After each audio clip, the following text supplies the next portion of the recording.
Hello and welcome to yet another episode of Why Would You Tell Me That with me, Dave Moore, him, Neil Delamere, and what's so funny already? Why are you laughing already? Yet another episode. Jesus, another interminable episode of this godforsaken. Well, I'm just trying to reflect. But one time you started the episode by just going, okay. It was only recently. Yet another episode sounds like it's a Sisyphean task that we're all in. This isn't being broadcast. It's in the ninth circle of hell for Dante, and all we're doing is just making podcasts forever and ever and ever. If that was all hell was, I would sign up for it immediately. Us talking over nonsense. Okay, fair enough. I do it by choice now. Yeah. I mean, if that was all hell was At the start, At the start, okay. Yeah. Yes, welcome to another episode. Indeed, I'm very excited about this episode. Well, yes, because last episode, for the first time ever in the history of the podcast, I rabbited on so long. Yes, that the episode was entirely made up of my facty bit about the brilliant Republic of Slowjamistan. But now, let's just wind you up, okay, and let you go, and let's see what happens. And if we go full length of just Neil, fantastic. If we don't, I'll jump in with some reserve facts. I was so happy with this particular. This is going to be one article that I'm going to tell you about, right? And I was so happy with it that I didn't actually even have a reserve fact. I normally have a reserve fact in an ankle holster. He always does. Do you know what I mean? If I get into a situation where you or a suspect wrestles my main fact away from me and was about to use my main fact on me, I go to my reserve fact in my ankle holster. Interesting that you've thought of your facts like weapons, whereas I conceal my facts like a drug mule. So if I need to get the other one, you're going to have to perform a cavity search to remove the concealed condom of facts. Okay. After which I'll be able to dig it. You don't have to. I'll dig in there. Once you get it out. Okay. All right. So I just have to pop it out. Yeah. The problem, the risk I run is if the condom were to burst. Yes. And all of the facts were into my bloodstream at the same time. Oh God! I mean, I would be. You could OD on facts. I'd be a goner. And if you had OD on facts and the facts were in your system and they were just like, you were having some sort of conniption. Yeah. And it's like, Alaska has the northernmost, westernmost, easternmost points of the US, and if you just all of those, there's only one country between Norway and North Korea. What's the Narcan equivalent? What would I inject you with that would calm down the? Would I just inject you? I'd have to inject you with the most boring thing in the world, or the most ignorant thing in the world. Maybe, I think it's the absence of fact. You would have to inject me with conspiracy theories. Flat earthers. Yeah. You know. Give me 300 degrees of we never got to the moon. 5Gs in the COVID vaccine. That kind of stuff. That's what I need. So in other words, I would just inject you with a chemtrail and some fluoride. In fact, that's all you need. Brush my teeth. And then I'm fine. I'll come back around. That's more of a cavity search again, isn't it? So, I'm excited about this one for several reasons. We spoke 2 weeks ago about Richard Wiseman. Richard Wiseman is he's the academic, and when we spoke about it last time, we were talking about luck. Yeah. And he designed a brilliant experiment to figure out how lucky people thought about things and how unlucky people thought about things. Right. So he is in the University of Hertfordshire. He studies all these things, and he did one about lying that I think is unbelievable. Okay. I found an article he wrote about lying, and it's going to be the basis of this entire episode. Fantastic. If it lasts long enough. Whatever length it is, fine. I do have a reserve fact in my ankle holster. Don't you worry about it. I do. Are you a good liar is my first question to you. I don't think so. I'll tell you why. I can really only remember one big lie I've told. Okay. What is it? When I was a child, I'll say it. When I was a child. I'm old enough that racer bikes became a thing when I was young. Okay. They didn't exist. Yeah, I mean, they existed for professional bike racers. They didn't exist on a consumer level. So we should explain for our younger listeners, when you were young, the bikes had one massive wheel at the front. Very difficult to get on. And a little wheel at the back. Okay, yes. So in fact, it was shortly after the wheel had been invented, wasn't it? I was there when the Sumerians. edges, when the Sumerians edged off the corners, and it became, And it just rolled away. and we were like, whoa! Dude. As I said to the Sumerians, Barakashiro! They were like, Bara! I mean, I know. So I told my friends that I had a racer bike. Yeah. But it was in my attic and I wasn't allowed to take it down or show them. Yeah. This was a complete falsehood. I did not have a racer bike. No. I had a Mongoose 3 BMX bike, which is unbelievable. So I was already in a good position. Okay. My friend Dara won it on a Weetabix competition. He won 2 Mongoose and he bikes, gave you and his his bike? older brother didn't want it, so he gave it to me. So I was already in, what's that phrase? In the the gilded place, in the something place. On the pig's back? Yeah, okay. Okay. I already had a great bike. I didn't need to lie about anything, but I lied through my teeth. Because, of course, the attic is the natural home for a bicycle, isn't Naturally. it? That's where Where else would you keep You- a two-wheeled propulsion device? It's what... wow. It's what actually got Anne Frank caught. She was doing laps. She was no, she On a- wasn't. on a BMX. When she was actually She was doing tricks. She was no. That's what it was. What she was doing is she was doing one of those online classes on the exercise one. You know the what are they called? The expensive ones? Peloton. The Peloton. That's what she was I heard doing. it was full. She was BMX. I think I heard that if it would was a up off the Peloton, berm. it would have been fine. Oh, I But she was see. doing like half pipe tricks and stuff, and the Nazis were like, we can no longer ignore that. We must investigate. She's just taking the piss now. So I lied and I told my friends this. And at one point, my bluff was called. Okay. We were up in a field, Paddy's Hill. It's now the location of the club for which I coach. A constant source of shame for me. We were up there lying on the grass on a sunny weekend. And one of my mates said, all right, Murzer. That was my nickname. All right, Murzer, we're going to your house. We're going to get your dad. And we're going to ask him to take down the racer bike. I chortled. I chuckled. I scoffed until they got up and they started walking out of Paddy's Hill towards my house. At which point I employed the only skill I had that was better than their skills, which was pure raw speed. It's a very fast child. And I sprinted past them. And I sprinted all the way down Lime Tree Avenue, all the way down Onward Walk. Stole a bike. Stole a razor, no. And I got to the driveway in which I found my dad in the most 80s of scenarios with his head buried inside the engine bay of an Alfa Romeo, trying desperately to get the thing to go. start. Yeah, okay. Yeah. So you can imagine the levels of annoyance that were already existing in his life. It's 1982.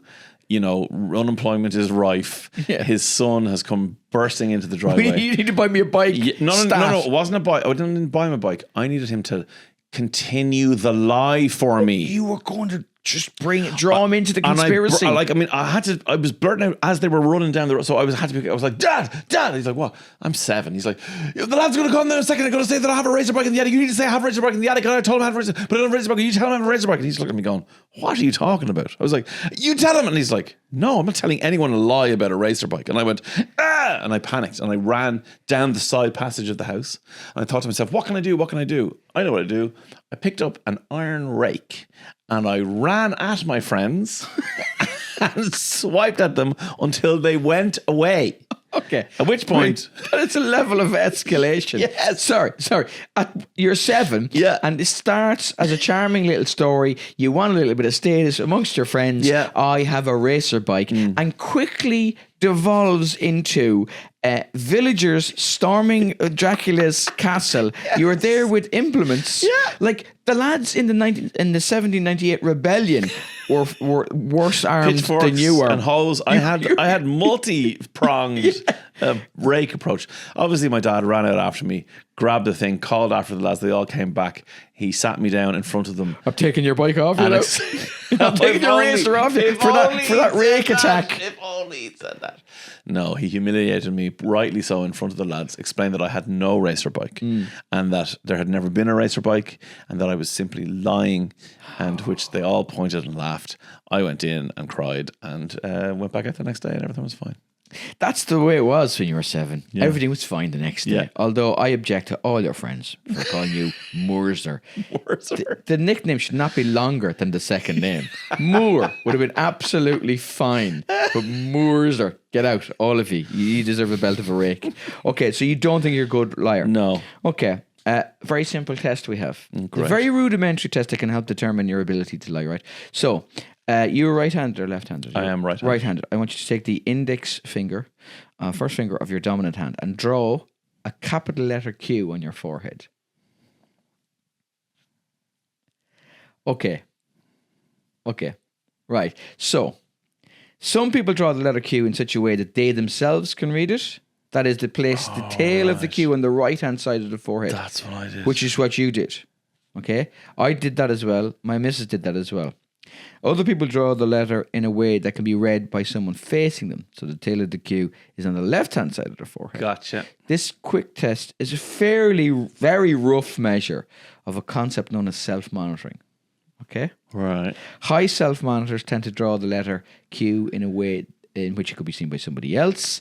Low self-monitors, which is you, me, and my missus, tend to draw the letter Q in a way that you can read themselves. Right. So high self-monitors, you tend to be concerned with how other people view you, happy being the center of attention, can easily therefore adapt their behavior because they can figure out how other people see them and are good in those sorts of situations, which would suggest that they are better at lying. So I am proving with this rudimentary test that I'm not a great liar because I drew the Q facing me. Yes. You are someone who is low self-monitor. Yes. And their behaviour is guided more by their inner feelings. It's kind of more constant, I would say, and their values, and they're less aware of their impact on the people around them. Right. So they tend not to lie quite as much in real life. I mean, that's the first. I'm not surprised. We'll get to this, I'm sure, but I just find lying so complicated. I mean, there's a lot of stuff. This is the thing about, murdering. Yeah. Frowned upon generally. Usually. Yes, and I would absolutely do that as well. But for me, it's the cleaning. Yeah. I look at that and go, I'd never forensically get rid of all the... No. I would just think... The forensics are just... Yeah. You hear so many... If you ever listen to one of those, former True crime. murder detective answers 25 of the internet's questions, they will basically always say, you don't get away with it. No one gets away with it. No one's good enough. There's the very few who are good enough are the ones that are famous. But like you said, every murder is usually sloppy and bad. And And it's somebody you know as well. Do animals lie? This is all the one article by Richard Wiseman from a long time ago, but I love it. Do animals lie? I'd have to believe... Yeah, I mean, how? Okay, so for example, we've done a podcast episode on sneaky fucker strategy, where a small male fish pretends to be a but it's female. That's deception, but is it lying? But surely it is, because he's pretending to be. So he's not going to get his end away because he's a small little fella, and the big male fish alpha or the alpha. They're trying. They're battling each other. Whatever. Lads. Exactly. Oi. And he goes down to the female bouncer guarded gate. Yeah. Of where the harem of females are. They're all small. And he's like, hey, girl. Exactly. He's like, oh my God, those guys are so annoying fighting up there. Can you please let me in with the girls? And then she's like, are you a girl? He's like, girl, check out my colors, check out my size. She's like, okay, go in. He goes in and he's in there and he goes, hey, all right. And then he does all the unspeakable things. So, okay, is that lying? I mean, to me, I think it is. And I think every animal who hunts and predates is concealing themselves and...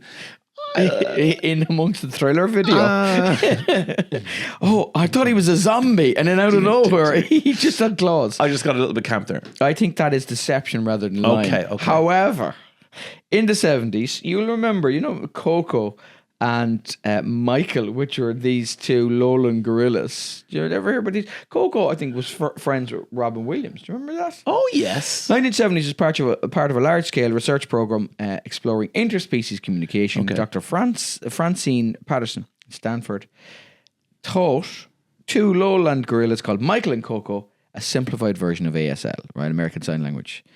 So they could have They chats. could have chats, yeah. And they chat away. I don't know what they would. What do you think of Charlton Heston? That Michael Jackson lads are wrong on whatever. Right? Bananas are class. I don't know what they're talking about. Right? Yeah. The trainers believe they uncovered a couple of instances where they're not monkeys. The apes lied. No. Yeah.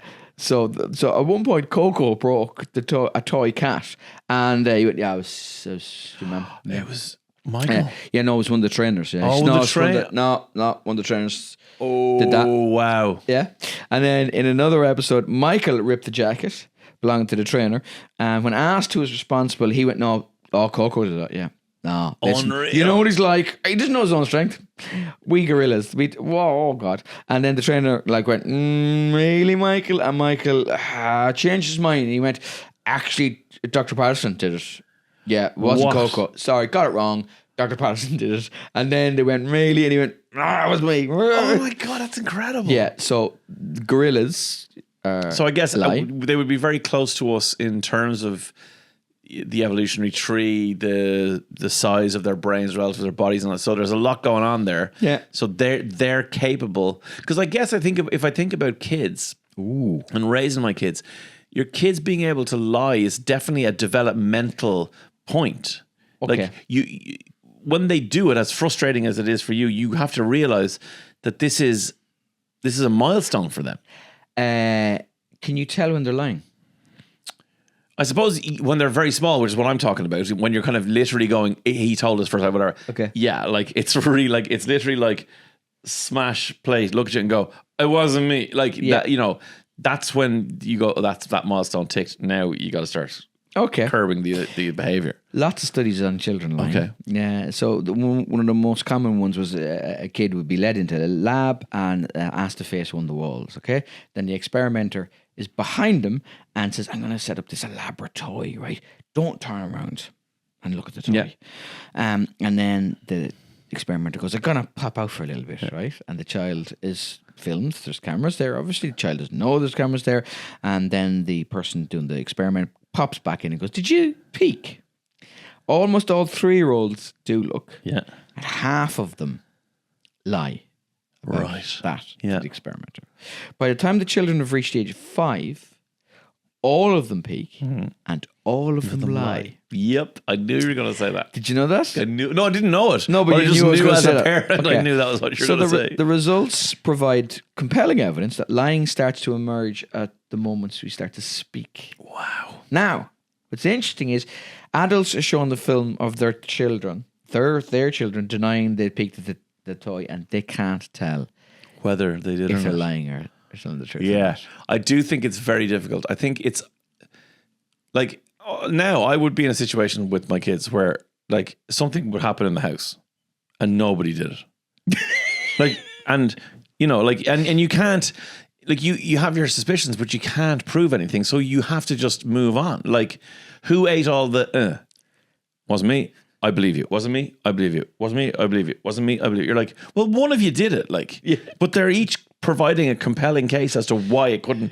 possibly have been them. There's one child that looks like the huge child from the Willy Wonka tour. Augustus Gloop. Was it you? No. Okay, so he's done an amazing experiments, but one of the most famous ones he did, Richard Wiseman, was for Tomorrow's World. Oh, It's yeah. a massive science program back Loved in the it. day, right? And Around the time I was lying about racer bikes, I would have been watching Tomorrow's World. Yes. So it was a big BBC science program, if people remember it. And it was on for years and years and years. And he wanted to do a large scale experiment about lying and a study, right? So first of all, he suggested that politicians come along and lie or tell the truth on the show, and then the public tries to figure out which is which. And the politicians surprisingly went, I don't know if we want to further degrade our reputation. Our profession. Thank you very much. So they said no. Right. So what he did is he got Sir Robin Day. Now, Sir Robin Day at the time, I'm talking the equivalent now, massively trusted interviewer on BBC, sort of, be like David Dimbleby. Yes. They kind of came after them, but yeah. that sort of huge trust from the public Gotcha. held the politicians to account, right? For those people who lived in 2-channel land and didn't watch a lot of BBC, or maybe our international people, okay? So, got this guy, Sir Robin, interviewed him twice. Each interview asked him to describe his favourite film. One interview tells the truth. One interview he lies his hoop off. Not what they said in the study, but he did. And then showed the interview on TV and asked people to ring in and go, was he lying? So they showed both. They showed both interviews. Showed both interviews. Gotcha. Yeah. Showed both interviews. Oh no, I'll tell you about this in a second. Let's just concentrate on television for a second. Right. So got Robin Day down and says, favourite film. So Sir Robin, what's your favourite film? Gone with the Wind. Now I'm reading this verbatim because this is important. Gone with the Wind. And why is that? Oh, it's a classic. Great characters, great film star, Clark Gable, great actress, Vivian Leigh, very moving. And who's your favourite character in it? Oh, Gable. And how many times have you seen it? I think about half a dozen. And when was the first time you saw it? When it first came out, I think that was in 1939. Okay, once he'd finished, repeated the same questions, and he described being a massive fan of Billy Wilder's Some Like It Hot. Okay. So, Sir Robin, what's your favourite film? Some Like It Hot. And why do you like that? Oh, because it gets funnier each time that I see it. There are all sorts of bits in it which I love, and like them more each time that I see it. Who's your favourite character in it? Oh, Tony Curtis, I think. He's so pretty, and he's so witty, and he mimics Cary Grant so well, and he's very funny, the way he tries to resist being seduced by Marilyn Monroe. When's the first time you saw it? I think when it came out, and I forgot when that was. So. Right. Which is the lie and which is the truth? It's very hard to tell. It strikes me that the as, ers, it's repetition. There was more of them in Gone with the Wind, but there was more detail put into Some Like It Hot, which makes me doubt Some Like It Hot because it sounds like he practiced that. So I'm going to go with Gone with the Wind is real. Okay. True. No. Damn it. I'm a terrible FBI agent. So is everybody. Right. They received more than 30,000 calls from viewers. 52% thought Sir Robin had been lying about Gone with the Wind. Right. 48% voted for Something Like It Hot. And he says, no, fucking I hate Gone with the Wind. It's the most crashing bore. Right? No way. Now, you could say that he is a skilled liar, but as Wiseman says, some of my own work in this area has involved showing people videotapes of instances in which people have made high-profile public appeals for information about a murder, only later to confess and be convicted of the crimes themselves. And basically, results have been very consistent. The public might as well toss a coin. Right. It doesn't matter if you're old or young or female or male, or very few people are able to do it. Even with their partners. Now, this is really interesting. Go on. That's on telly. When they did it with radio, played it on radio, the real clues to deceit are in the words that people use, not necessarily the body language. This is what this would suggest, because they also printed a transcript in the newspaper and broadcast it on radio. And so the lie detecting abilities of people who just watched it are just chance. Yeah, 50-50. Newspaper readers, 64% of the time. And radio listeners, 73% of the time. No way. They were accurate. So you know when you're on the radio going, this is an amazing song by X, Y, and Z, they all know you're lying through your hoop. That's wild. Isn't that interesting? So that does terrify me about my radio job. Yeah. That if I were to employ, some kind of exaggerated nature, or indeed some full barefaced lie, that 73% of my audience would know I'm lying. I'm just saying, might want to, that whole, you are the best film star I have ever interviewed. That level of, you're basically... Sycophancy is what it's called, Neil, and I am the greatest sycophant I would just say... in Ireland. How do I phrase this? I think That's you need to also a lie. rethink your entire shtick. You need to... Everyone's nice and everything's great shtick. It would be absolutely amazing if, because of this, the next time we saw you, you were full on goth and you're interviewing a Marvel director. Yeah. And you're going, so, how do you feel about being responsible for the death of cinema? Just really go for it. But interestingly, your analysis was good. It's good because you were listening to what he was saying there. Good or wrong, I'll say. Good and wrong. Liars talk less.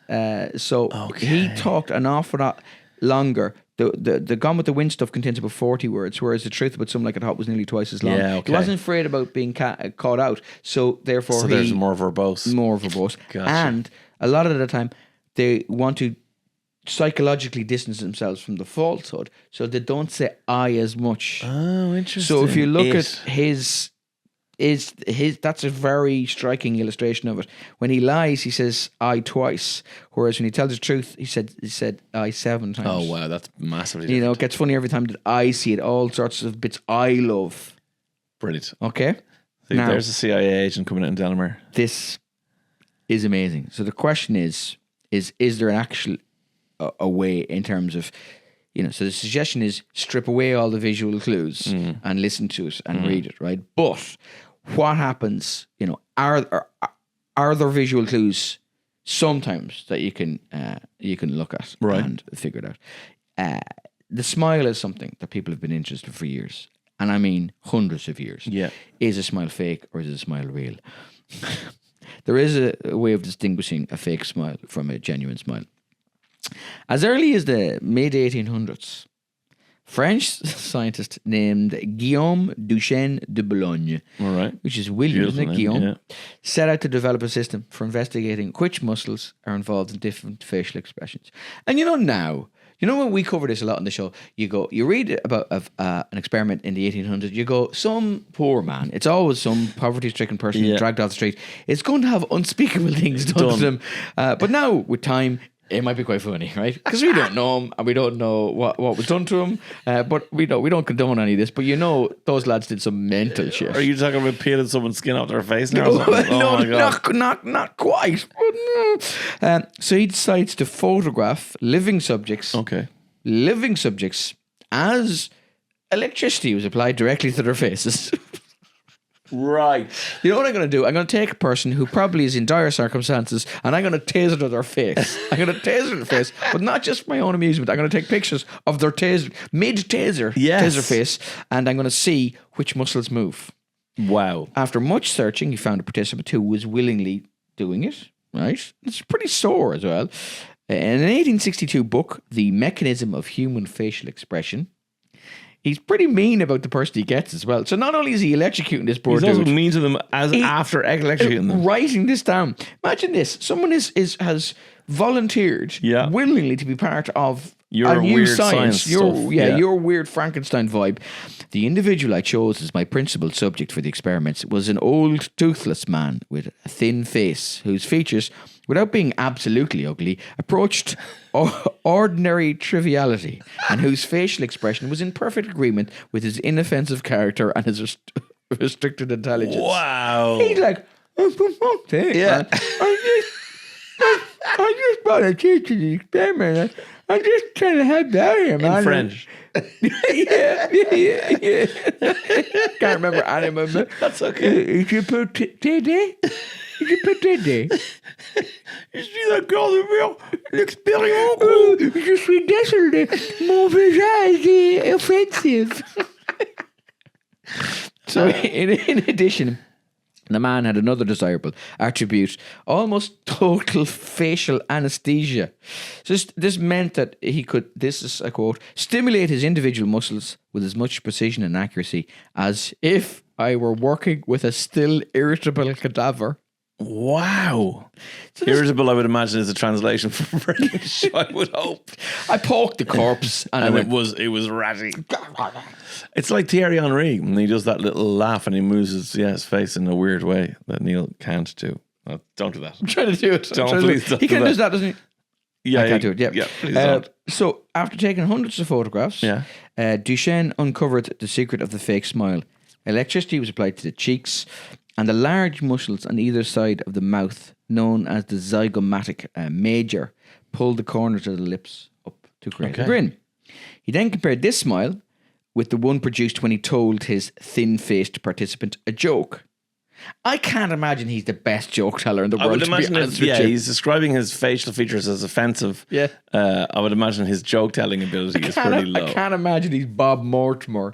And so Le Nook. Qui est là?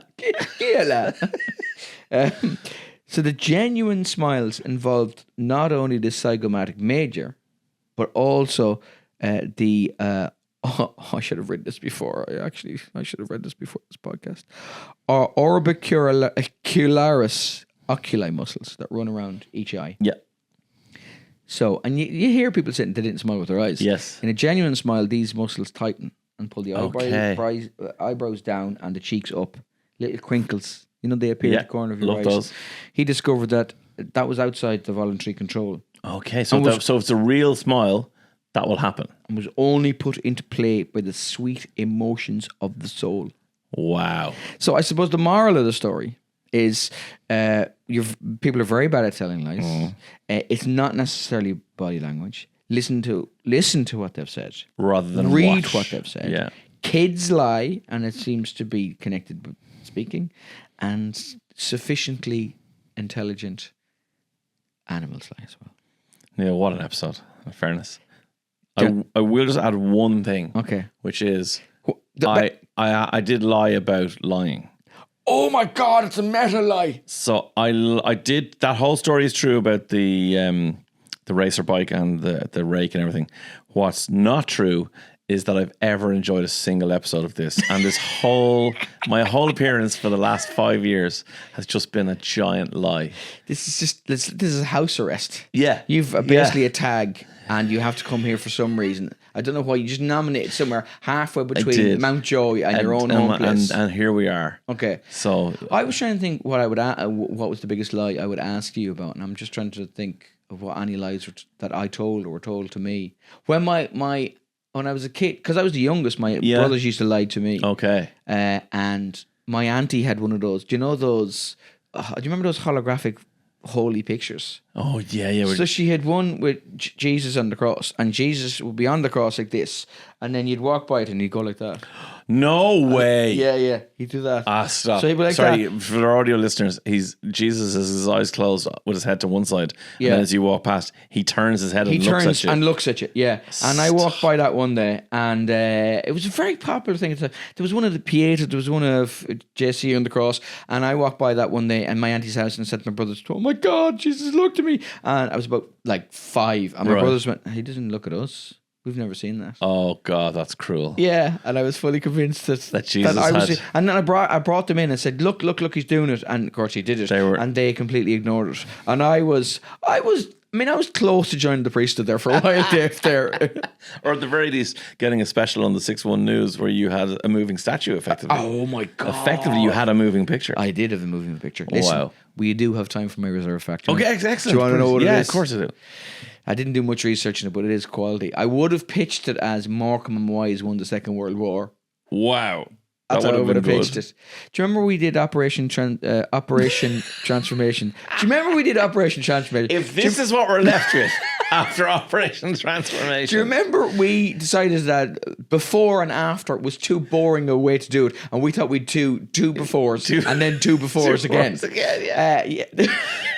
Operation Transformation is a weight loss program if you're one of our international listeners, like The Biggest Loser, but less cruel in some ways. But it's been, people would say it's problematic. Yeah, I think it's discontinued. I for think many it is reasons. discontinued. Yeah. No, we didn't do Operation Transformation.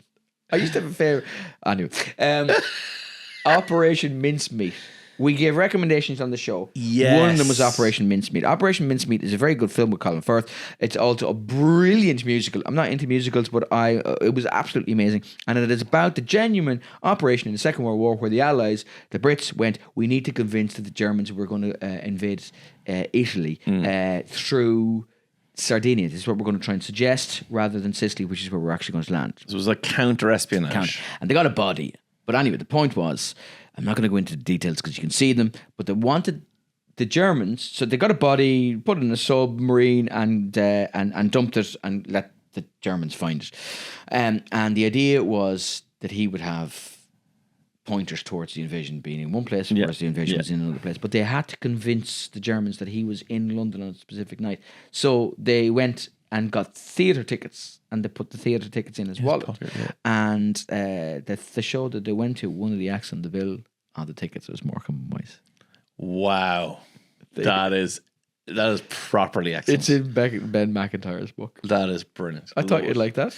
Neil Delamere, thank you very much. Go to his website, neildelamere.com/gigs to find out where he's gigging. Answer, he's gigging everywhere and all of the time. And I'm also on the radio all of those other times. And normal service will resume next week where we will split. We hope. Well, who knows? We hope. But we'll probably do it that way. Yeah, probably. Thanks, guys.